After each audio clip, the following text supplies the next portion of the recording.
Stage पर आए, नमाज के शराइत और अरकान सुनाए। अब्दुल हन्नान।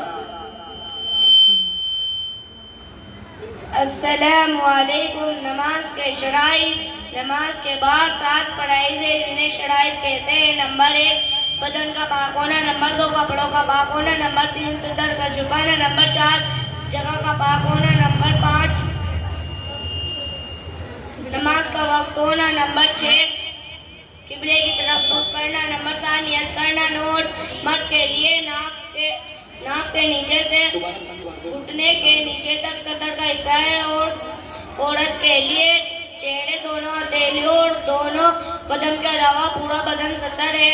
नमाज के अरकान। नमाज के अंदर 6 फराइज़ है जिन्हें अरकान कहते हैं। नंबर 1 तकबीर तहरीमा यानी अल्लाहु अकबर कहना, नंबर 2 क़याम करना यानी सीधा खड़ा होना, नंबर 3 क़िराअत करना यानी कुरान मजीद पढ़ना, नंबर 4 रुकू करना, नंबर 5 दोनों सजदे करना, नंबर 6 क़ायदा क़याम में तशहुद की मिक़दार वेट करना। नोट क़िराअत इस तरह करना ज़रूरी है कि ज़बान से हुरूफ सही तौर पर अदा हो और इतने आवाज़ से पढ़ना बेहतर है कि कुछ सुन सके। अस्सलामु अलैकुम। वालेकुम सलाम। माशाअल्लाह।